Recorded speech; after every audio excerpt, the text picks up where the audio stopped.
नमस्कार, तेजस्विनी में आप सभी का स्वागत है।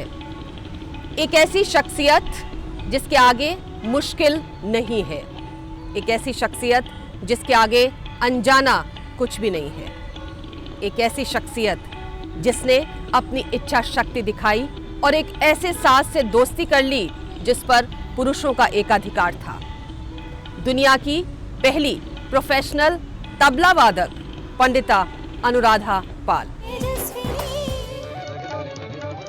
कोटा के एक संगीत समारोह में जब तबले के साथ एक 14 साल की लड़की ने स्टेज पर कदम रखा तो दर्शकों ने समझा कि संगतकारों की कोई सहायक ही होगी, लेकिन वहां मौजूद अपने उस्ताद अल्लाह रखा के इशारे पर जब उसने थाप देनी शुरू की तो सारे दर्शक झूम उठे।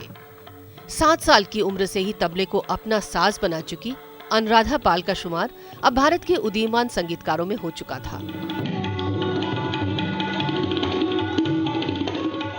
नन्ही उम्र का ये सफर अब रुकने वाला कहाँ था। भारत के अलावा दुनिया के अनेक देशों में कार्यक्रम प्रस्तुत कर अनुराधा दुनिया की पहली प्रोफेशनल तबला प्लेयर बनी।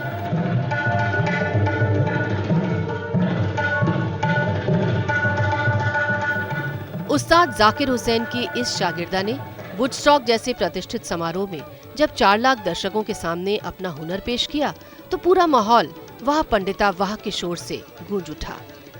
अनुराधा के नाम कई उपलब्धियां दर्ज हैं। उन्हें अनेक पुरस्कारों पदवियों से नवाजा गया है। अनुराधा का स्त्री शक्ति नाम का एक बैंड है जिसमें सिर्फ महिलाएं ही हैं। इसके अलावा रिचार्ज प्लस नाम का भी एक बैंड है जिसमें महिलाएं और पुरुष दोनों हैं। इन बैंड्स ने भारत के अलावा कई देशों में फ्यूजन संगीत में सफल प्रयोग किए हैं। फिल्मों में अधिक दिलचस्पी न रखने के बावजूद अनुराधा ने M.F. हुसैन निर्देशित माधुरी दीक्षित की फिल्म गज कामिनी में संगीत दिया। भारत की लगभग सभी प्रतिष्ठित संगीत विभूतियों के साथ संगत कर चुकी अनुराधा पाल है हमारी आज की तेजस्विनी।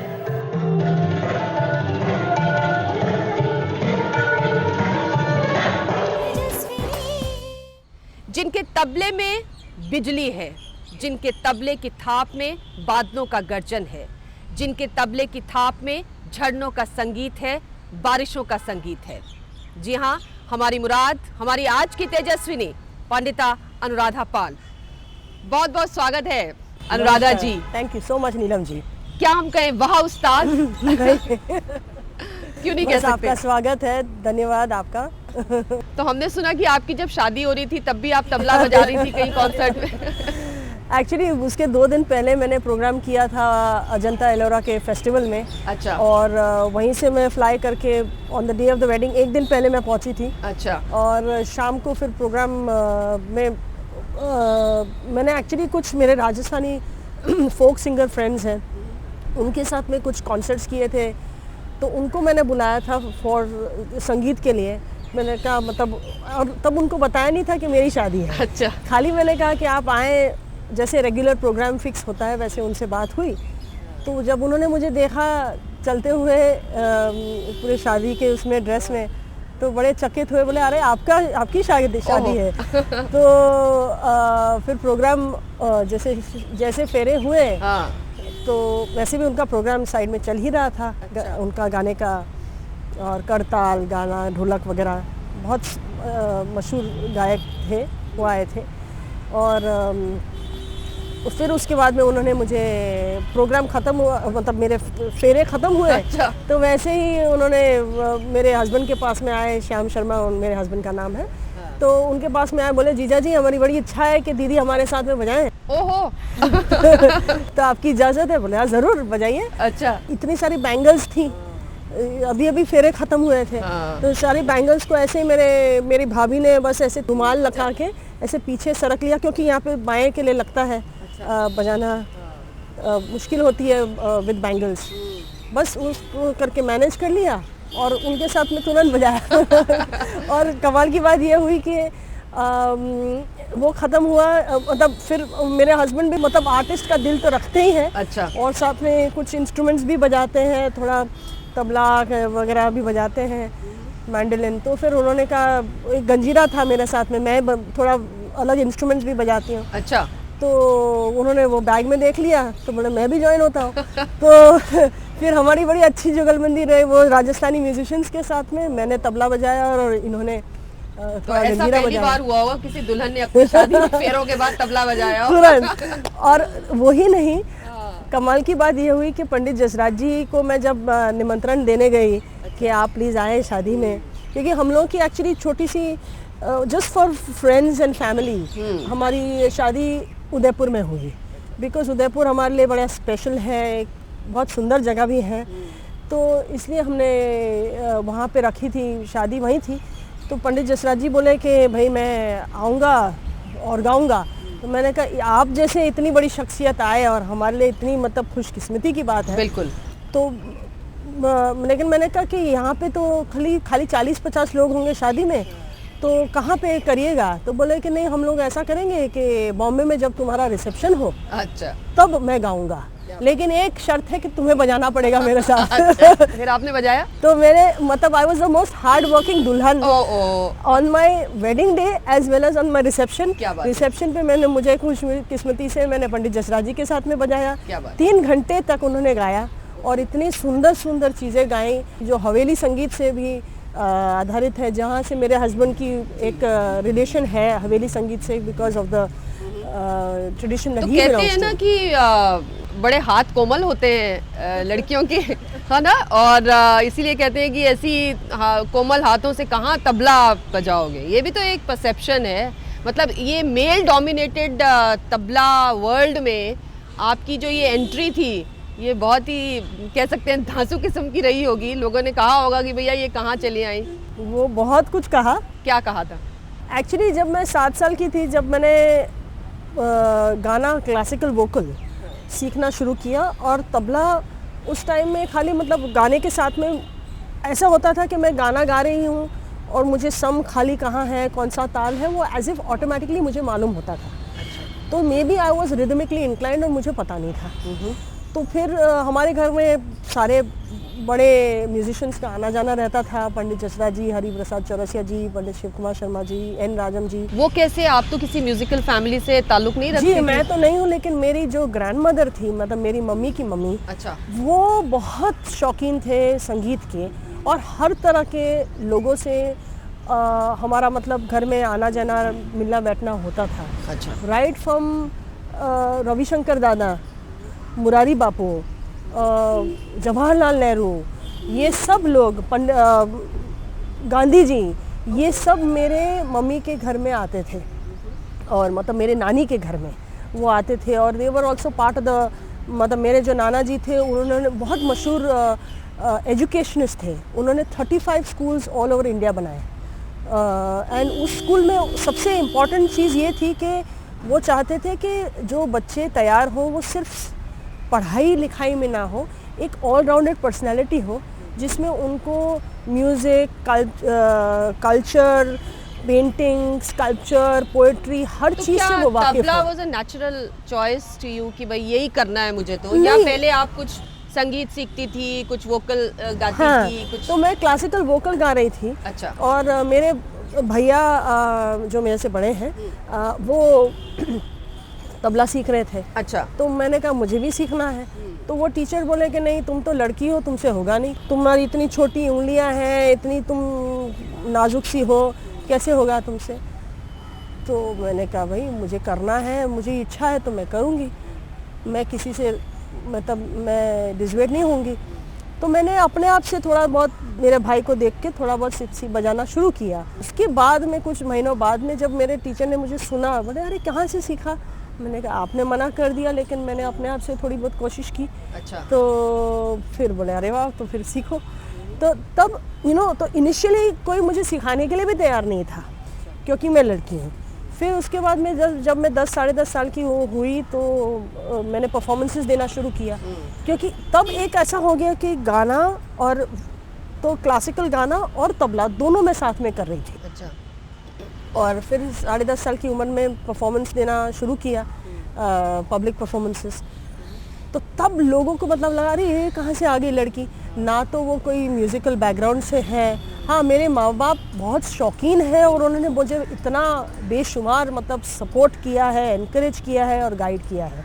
ये मेरी खुशकिस्मती है। पहला बड़ा कॉन्सर्ट जिसको हम कहते हैं कि मतलब जब लोगों के बिल्कुल बीच में आ गई, बड़े बड़े लोगों ने देखा सुना, वो मौका कब आया? वो 13-14 साल की उम्र में आया। अच्छा।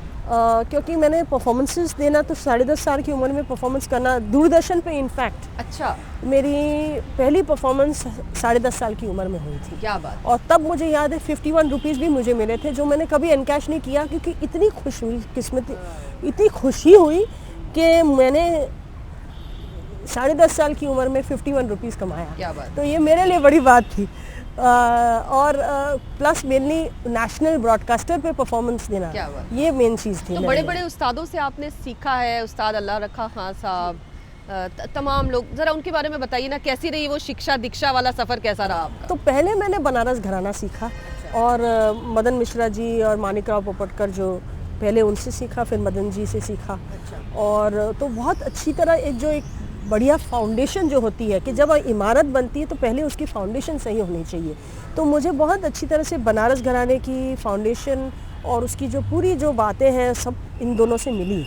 और तो मैंने उनसे करीब 7 साल सीखा इन दोनों से। उसके बाद में जब मैं 13 साल की थी, तब उसके पहले से मैंने एक्चुअली प्रोग्राम देना तो शुरू हो ही गया था। तो मैं एक कोई प्रोग्राम में गई थी जहाँ पे अल्लाह रखा खान साहब बैठे थे और बजा रहे थे। और उसके पहले 7 साल की उम्र में मेरी मुलाकात हुई थी उस्ताद जाकिर हुसैन साहब के साथ। और वो मैं बताऊँ कैसे हुई। मेरी जो नानी थी, वो जो मैंने बताया कि वो बहुत शौकीन थी संगीत के, वो बहुत प्रोग्राम्स करते रहते थे, सारे म्यूजिशियंस का आना जाना रहता था घर में, गाना बजाना। तो कंटिन्यूसली बचपन से मैंने इतना संगीत सुना है, और मेरी माँ भी गाती थी, तो उसकी वजह से बहुत मतलब बचपन से वो एक एक्सपोजर जो होता है वो नेचुरली मुझे मिला। कान में जाता रहा संगीत, हमेशा 24 घंटे तो संगीत घर पे रहता ही था। मेरे पिताजी भी बड़े शौकीन हैं संगीत के। फिर तो फिर वो मुझे प्रोग्राम में लेके जाते थे पिताजी, और रात भर प्रोग्राम में सुनती थी, सो जाती थी उनकी गोद में, लेकिन सुनना ज़रूरी था। तो जाकिर हुसैन साहब से कैसे रही हाँ, मुलाकात? तो जाकिर हुसैन साहब से मुलाकात ये हुई कि जब मैं 7 साल की थी, तब मेरी नानी गुजर गई। एक्चुअली उससे पहले थोड़ा गुजर गई। तो फिर हमने उनकी याद में एक प्रोग्राम रखा था, जहाँ पे पंडित जसराज जी और पंडित शिव कुमार शर्मा जी बजाए थे, और उनके साथ में इत्तफाकन उस्ताद जाकिर हुसैन साहब को आमंत्रित किया गया। मुझे तो मालूम नहीं था कि इतने बड़ी शख्सियत आ रहे हैं। तो मैं सिर्फ उनके प्रोग्राम में, मैं मतलब जैसे कि मुझे इंटरेस्ट हमेशा था, मैं प्रोग्राम में गई और मैं सुन रही थी। फिर मैंने मतलब एक्चुअली प्रोग्राम के पहले ग्रीन रूम में मैंने देखा तबला पड़ा हुआ है, वो शायद कहीं गए होंगे 1 मिनट के लिए। तो मैंने तबला देखा, जैसे देखा तो वैसे ही अट्रैक्शन तो था ही तबला के लिए, तो मैंने बजाना शुरू किया। वो वापस आए, बोले अरे कौन तबला बजा रहा है, ऐसे उनका मतलब ऑब्वियसली कोई अपना इंस्ट्रूमेंट बजाए, वो भी इजाज़त के बिना। तो मुझे पता नहीं था उनका है। और मैं 7 साल की थी, तो कुछ भी समझ भी नहीं। तो फिर वो देखे, बोले अच्छा बजाओगी? मैंने कहा हाँ बजाऊंगी। तो उन्होंने मुझे एकदम गोद में ले लिया और बजाना शुरू किया। तो शायद ये ऊपर का एक योग है, और भगवान ने हमें मतलब इस तरह से मुझे मिलवाया उनसे। तो वैसे तो कहते हैं ना कि गुरु और उस्ताद जो होते हैं बड़े डिसिप्लिनेरियन होते हैं, बड़े कड़क होते बहुत, हैं शिक्षा बहुत। दीक्षा के मामले में। तो ऐसा तो नहीं था कि आपके लिए थोड़ी सी लीनियंसी थी, भाई बिल्कुल लड़की है नहीं। तबला बजा रही है, अभी तक कोई तबला बजा नहीं रहा है? नहीं नहीं नहीं, तो कोई ऐसा तो कोई नहीं था? लीनियंसी नाम की चीज़ ना तो मुझे कभी नहीं मुझे मिली ज़िंदगी में। ना तो मेरे माँ बाप से लीनियंसी मिली कि लड़की है तो फिर उससे ये काम मत करवाओ, बल्कि वो तो हमेशा चाहते थे कि और भी मैं टफ हो जाऊं। इस तरह से उन्होंने मुझे रेज किया। और जहाँ तक गुरुओं का सवाल है, मैं जब अल्लाह रखा खान साहब से मिली तो मैंने उनसे कहा कि मुझे बजाना है, मुझे सीख मतलब एक्चुअली वहाँ प्रोग्राम में मैं जा रही थी उनके, तो उन्होंने देख लिया मेरी हाइट इतनी सी थी, तबले के बैग के पीछे मैं खड़े होकर उनका प्रोग्राम सुनती थी, क्योंकि मुझे उनको दिखाना नहीं था। तो देखा, उन्होंने कहा अरे आओ तुम ही अनुराधा हो, मैंने सुना हुआ है तुम्हारे बारे में, क्योंकि मैं ऑलरेडी बजा रही थी प्रोग्राम। तो बोले कि कल आना घर पे, तो मैं सुनना चाहता हूँ आपको। तो मैं गई और बजाना शुरू किया बस, और उन्होंने शायद मेरे आंखों में पढ़ लिया कि मुझे सीखना है। क्या बात है, मेरे ख्याल से ये आंखें आपकी और पड़ेंगे। तबला प्लेयर अनुराधा पाल हमारे साथ आज तेजस्विनी में है, उनसे बातें अभी और भी होंगी। वक्त तो एक छोटे से ब्रेक का, तुरंत हाजिर होते हैं। आप देखते रहिए तेजस्विनी। किरण, हैप्पी बर्थडे। हमारा घर। हैप्पी बर्थडे मम्मा। तुम्हें कैसे पता? रोज बोलती थी ना, हमारा घर हमारा घर। SBI होम लोन्स में हम भी पढ़ लेते हैं आपके मन की बात, इसलिए हमने इंटरेस्ट रेट्स किए हैं कम, खासकर महिलाओं के लिए। SBI home loans. बढ़ा कदम तू, बढ़ा कदम, तेरे साथ साथ तेरा देश बढ़ रहा है। बढ़ा कदम तू, बढ़ा कदम, ये तेरा योगदान है जो विश्व में नाम है। ये देश तेरे टैक्स से छू रहा आसमां है, तेरे टैक्स से ही चलेगा ये वतन। बढ़ा कदम। अगर आपने अपने एडवांस टैक्स का भुगतान अभी तक नहीं किया है या अपनी आयकर रिटर्न अभी तक दाखिल नहीं की है तो इस 31 मार्च तक अवश्य करें। सच है विकसित भारत का सपना, दुनिया में अव्वल देश है अपना। सब मिलकर खुशहाल मुल्क करे, समय पर सही केंद्रीय उत्पाद शुल्क भरे। किसी की नजर ना लगे। बेबी को किसी की नजर नहीं लगेगी। बुरी नजर से बचाने के लिए इतना कुछ। सबसे पहले से बीमारियों की नजर से तो बचाइए। वो कैसे? संपूर्ण टीकाकरण से। ये बच्चे को कई जानलेवा बीमारियों से जिंदगी भर बचाएगा। 2 साल तक के बच्चों का संपूर्ण टीकाकरण जरूर कराएं। मिशन इंद्रधनुष। जिंदगी इंद्रधनुष बनाए। कहाँ से लेके आए हो नई मछलियाँ? राम राम भाई, राम राम भाई। सुना तेरी मछलियाँ मर गई सारी, लाखों की चपत लग गई। बीमा तो करा रखा था ना? बीमा वाले कहते हैं देवी विपत्ति है, क्लेम नहीं मिलेगा। मछली प्राकृतिक आपदा से नहीं तो क्या रेल से कट के मरेंगी। और तू नक्षत्र सिंह का केस भूल गया, कोर्ट ने पूरा क्लेम दिलवाया था। अपनी फसल या जानवरों का बीमा करवाते समय दस्तावेज की शर्तों को ध्यान से पढ़ें।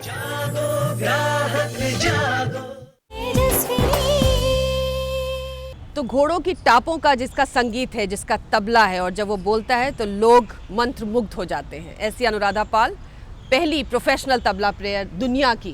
कैसा लगता है ये खिताब आपको? पहली it's very humbling to be honest with you. एक बहुत बड़ी रिस्पॉन्सिबिलिटी है क्योंकि फर्स्ट को मेंटेन करना, और फर्स्ट में ये क्योंकि एक ओलंपिक रेस नहीं है कि भाई एक बार ये एस्टैब्लिश हो गया तो ख़त्म।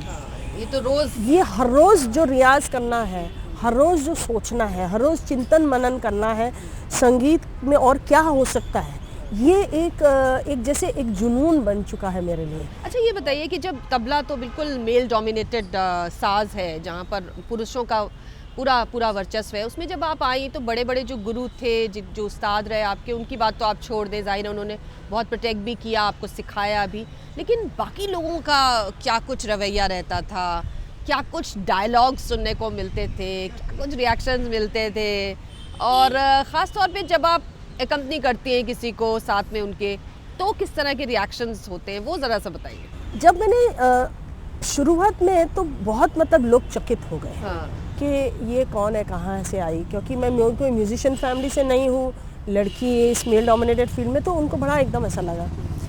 लेकिन उसके साथ में एक रिस्पॉन्सिबिलिटी बढ़ती गई कि भाई उनको और कैसे इन्वॉल्व करना है, बिकॉज फिर भी बहुत सारे लोग थे जो मतलब जो एक लड़की कर रहे थे कि नहीं कर रहे थे। हाँ, जो एक्सेप्ट करने के लिए तैयार नहीं थे कि भाई हाँ आप बहुत अच्छा बजाते हो लेकिन आप लड़की हो, पता नहीं आपसे मतलब आपको बुलाए कि ना बुलाए, क्योंकि वो कैसे लगेगा लोगों को। अच्छा हाँ, ये और लोगों को तो बहुत अच्छा लग रहा था, लेकिन उनके मन में उनकी जो ट्रेडिशनल थिंकिंग थी वो उससे वो उठ नहीं पा रहे थे। तो बड़े बड़े उस्तादों के साथ जब आप बजाए शुरू में, तो क्या दिल की धड़कन थोड़ी तेज होती थी, थोड़ी हमेशा धड़कन, क्योंकि ये उस्ताद नाम के वास्ते नहीं है, उनका काम इतना कमाल का है कि इस वजह से उनके साथ बजाना ही बड़ी बात है, और उनके साथ में उस तरह से अकम्पनीमेंट करना, मतलब आपको you have to be one step ahead to understand वो क्या करना चाहते हैं, एंड वन स्टेप बिहाइंड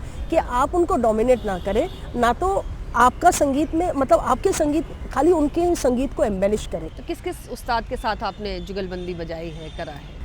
मैंने संगत की है, बहुत खुशकिस्मती है कि दुनिया के बहुत मशहूर कलाकारों के साथ में और हिंदुस्तान के सभी बड़े कलाकारों के साथ में मैंने संगत की है। जैसे कि पंडित जसराज जी, पंडित हरिप्रसाद चौरसिया जी, पंडित शिव कुमार शर्मा जी, विश्व मोहन जी, शाहिद परवेज जी, सुल्तान खान साहब, उस्ताद अमजद अली खान साहब, उस्ताद पंडित रविशंकर जी के साथ में मैंने भी बहुत उनके साथ सीखा है, रियाज किया है उनके साथ में। तो और गिरजा देवी जी, पंडित बिरजू महाराज जी, तो और सब यंग कलाकार, मतलब इतने सारे हैं कि मतलब एक नाम मैं लूँगी दूसरा छूट जाएगा तो फिर बुरा मान जाएंगे। तो इसलिए बहुत सारे कलाकार हैं, plus from South Indian music Kadri Gopalnath ji, Ravi Kiran ji, तो ऐसे बहुत सारे म्यूजिशियंस हैं। बहुत लंबी है। अच्छा, तो आपने फ्यूजन म्यूजिक पे भी बहुत आपका जोर रहा है और आपने फ्यूजन म्यूजिक में भी काफ़ी कुछ नाम कमाया है, वो एक्सपीरियंस आपका कैसा रहा? फ्यूजन के फील्ड में मुझे ऐसा लगा कि तब मुझे आना है जब मैं क्लासिकल में एस्टैब्लिश्ड हूँ, तो इसलिए मैंने पहले अपने आप को ध्यान से अब रियाज करके और सब लोगों के साथ में बजाने लायक, मुझे रियाज इतना मतलब 8-8 घंटे रियाज हर रोज़ के किया मैंने।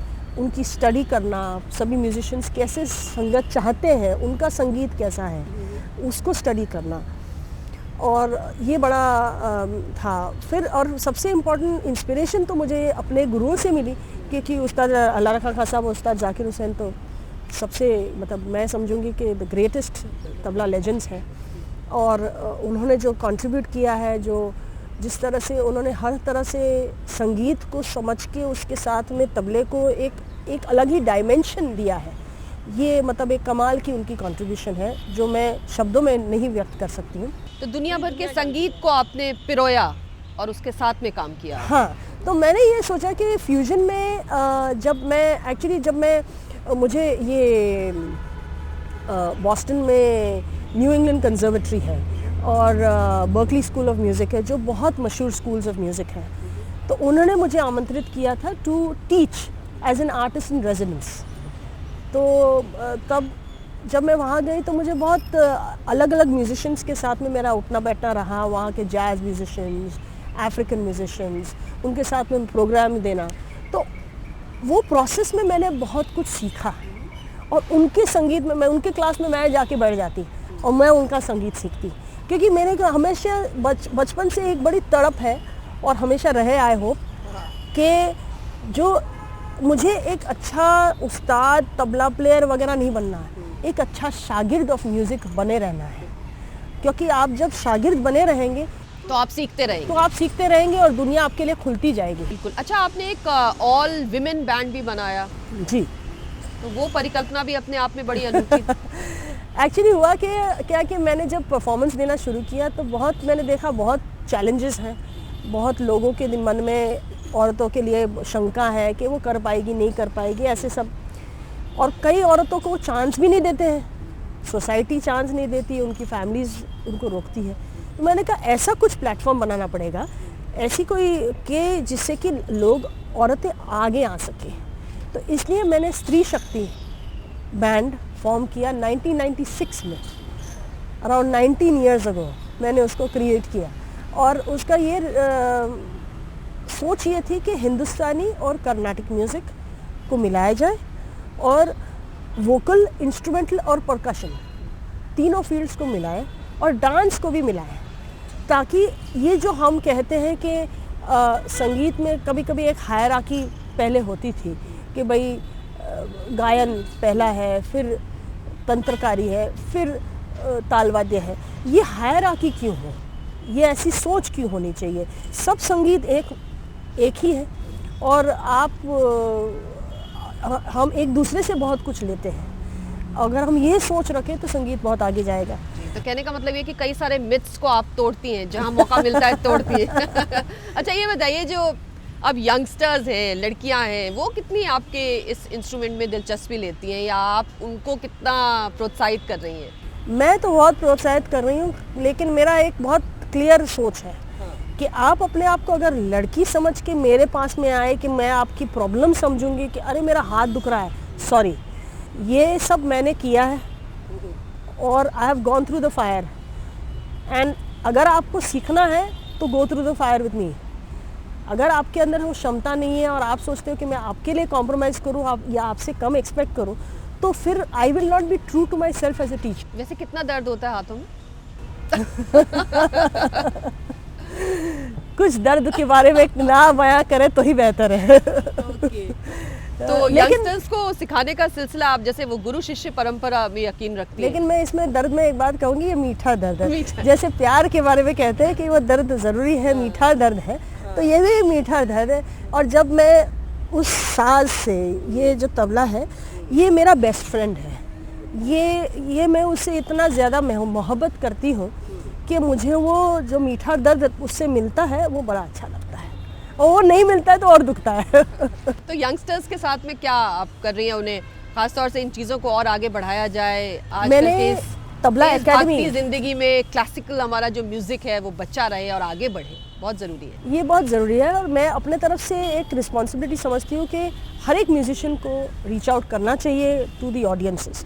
तो इसके लिए मैंने 3 प्रयोग किए हैं। एक, मैंने मेरे तबला जुगलबंदी विथ माई सेल्फ, अनुराधा पाल इन तबला जुगलबंदी विथ हर सेल्फ, ऐसे करके मैंने एक नया आइटम क्रिएट किया है। और उसमें दी होल आइडिया इज़ के जो हमारी जो क्लासिकल म्यूज़िक है, ट्रेडिशनल म्यूज़िक है, जैसे मैंने 5 घरानों का मैंने सीखा है, 5 घरानों को सीखा है। हमारे तबले में 5 घराने होते हैं और मैंने उसको सीखा है, बहुत रियाज़ किया है, हर की चीज़ के ऊपर ध्यान दिया है। लेकिन वो चीज़ें जो हैं, जो ट्रेडिशनल चीज़ें, कुछ लोग समझ पाएंगे, ज़्यादातर ऑडियंस नहीं समझ पाएंगी। तो इस चीज़ को किस तरह से हम पिरोए ताकि ऑडियंसेस इसको समझें। तो इसलिए मेरा ये प्रयोग रहा है कि तबला जुगलबंदी में अलग अलग स्टोरीज़ मैंने क्रिएट किए हैं, जिससे कि जो हमारा ट्रेडिशनल रेpertoire ऑफ तबला है वो भी प्रेजेंट हो और नया रेpertoire भी बने जो लार्जर ऑडियंसेस को हम इन्वॉल्व कर सकें। तो इसमें स्टोरीज़ हैं, एनेक्डोट्स हैं, तो लोगों को ये इंटरैक्टिव बड़ा अच्छा लगता है और ये मैंने प्रेजेंट करती हूँ। ये एक प्रयोग है। अनुराधा, एक बात ये बताइए कि आपने गजगामिनी का भी तो बैकग्राउंड म्यूजिक स्कोर किया था, एम एफ हुसैन साहब की पिक्चर थी, उसके बाद आप फिल्मों में नहीं गई। चलते चलते ये बताइए कि अभी और कौन से एरियाज़ हैं जो और एक्सप्लोर करने हैं आपको अपने तबले के साथ? दूसरा कि मैंने तबला एकेडमी भी खोली है, जो संगीत के जो यंग स्टूडेंट्स जो सीखना चाहते हैं उनके लिए भी मैंने ये एकेडमी खोली है मुंबई में, जहाँ पे स्टूडेंट्स आते हैं, स्काइप पे भी सीख सकते हैं। तो across the world I have students, plus they learn at the academy. तो ये यंग स्टूडेंट्स में वो इंटरेस्ट बढ़ाने के लिए। तीसरा कि मैं कॉन्सर्ट्स करती हूँ for the young students to involve them, ताकि हम लोग एक्सेसिबल करें। चौथा कि मैंने DVDs रिलीज़ किए हैं to learn tabla well, it's called the learn well series, जो मेरी म्यूज़िक कंपनी से ही मैंने रिलीज़ की है। और फिल्म का मैं बताती हूँ आपको। तो ये 4 प्रयोग हैं संगीत के इंटरेस्ट और बढ़ाने के लिए। जहाँ तक फिल्म का संगीत का सवाल है, वो मैं ज़रूर चाहूँगी कि मैं और उसमें जाऊँ, और अब मैं उसमें धीरे धीरे मैं तो मेरे इंटरेस्ट ज़रूर है, लेकिन ऐसा कुछ मुझे इंटरेस्टिंग प्रोजेक्ट अभी ऐसा मिला नहीं जिसमें मुझे लगा कि मैं एक मीनिंगफुल कंट्रीब्यूशन कर सकती हूँ। फिल्म ऑफर्स ज़रूर आए हैं, टू एक्ट ऑल्सो भी आए हैं, एज अ मेन एक्ट्रेस भी आए हैं। 3-4 ऐसे फिल्म्स मुझे बड़े बैनर्स के ऑफर आए। लेकिन मैंने तब यही सोचा कि मुझे ध्यान संगीत पे देना है और उस क्षेत्र में, और इसलिए मैं अब कुछ एंकरिंग भी करूँगी, कुछ ऐसे भी काम करूँगी जहाँ से the music is spread to various people. चलिए, हमें पूरी उम्मीद है और हमारी शुभकामनाएं हैं कि तबले के साथ आपका तबला तो बोले ही बोले, और उसके अलावा जिस भी आर्ट के एक्सप्रेशन में आप जाना चाहती हैं वहाँ आप ज़रूर पहुँचे। बहुत बहुत धन्यवाद अनुराधा पाल, हमसे बात करने के लिए बहुत बहुत शुक्रिया। आपका भी बहुत बहुत शुक्रिया, धन्यवाद। तो ये थी अनुराधा पाल। अगले हफ्ते एक नई तेजस्विनी के साथ हम आपकी मुलाकात कराएंगे। तब तक के लिए हमें इजाज़त दीजिए। नमस्कार।